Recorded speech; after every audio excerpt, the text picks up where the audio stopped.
In 1971, D.B Cooper became a legend after hijacking a plane and parachuting out of it with $200,000 cash. 6 months later, it happened in Utah, but the Provo man was arrested, sent to prison, and long forgotten. Tonight, in the first of two parts, ABC4's senior crime and punishment correspondent Marcos Ortiz looks at D.B Cooper, the real McCoy. In the 1970s, hijacking of planes was quite common. Most were for political reasons, and others like D.B Cooper and Richard McCoy did it for money. The FBI says one was a copycat of the other, or was it? And we were picking up some traffic from the airport. It's April 1972, and newsrooms in Utah hear something odd on police scanners. There's a flash or bulletin that there had apparently been a hijacking, without any details, out of San Francisco. And the plane is over the skies of Utah. Its destination, Mexico. Earlier, the hijacker who boards the plane in Denver forces it to land in San Francisco. He gets $500,000 ransom after threatening to blow up the plane. D.B Cooper was 43 when we first heard his name. It's similar to a hijacking 6 months earlier when D.B Cooper threatens to blow up a plane in the Northwest unless he gets $200,000 in cash. He parachutes out of the plane with the money and is never seen again, and D.B Cooper becomes a legend. It consistently is on the list of the top 5 crime mysteries. And as the United 727 reaches Utah County, news teams are glued to the police scanners. They hear the plane's back door coming down. They said the back door has been lowered, and it was somewhere over Salt Lake County or South Salt Lake County. We're just wide-eyed. In Utah County, the hijacker parachutes out of the plane with $500,000, just like D.B Cooper. And he was gone. All we heard was the passenger, the hijacker, is gone from the plane.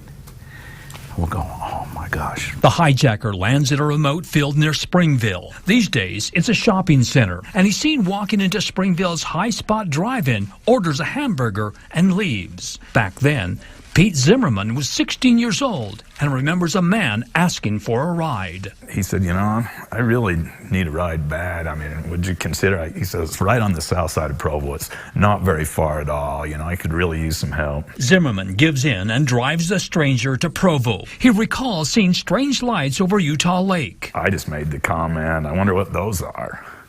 And he just piped right up. He says, oh, those are search flares. He says, I used to drop those in Nam.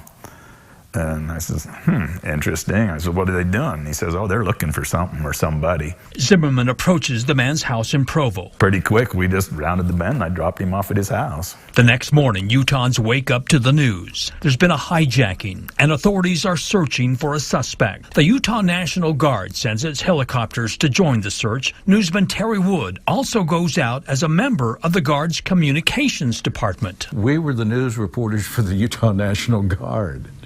So we were out there shooting video, too. But the search is futile. Meanwhile, the FBI gets several calls, including one from Zimmerman. I gave the guy a ride home. I knew it right then. He just knew too much. You know, he was obviously a pilot. A family member and a friend of Richard McCoy also contact the FBI about the 29-year-old. The FBI watch his home. It's the same house where Zimmerman drops off the stranger. A neighbor remembers seeing 2 men in a car. I went over and to observe what that car was parked there. There was actually 2 of them parked there, and I was afraid they were breaking into the houses there or something. And I went over and rapped on the window and said, what's going on? And they told me in no uncertain terms to get out of there. Richard McCoy is a Vietnam vet, a family man, BYU student, and a Utah National Guard pilot. 2 days after jumping from the United passenger jet, McCoy is under arrest. John Fox is an FBI historian in Washington, D.C. It was largely because of, citizen tips. And they found a fingerprint of his, too, very quickly after, and that had identified him very quickly. Tomorrow night in our story, D.B Cooper, the real McCoy, you'll learn why they're thought of as one. Marcos Ortiz, ABC4 News.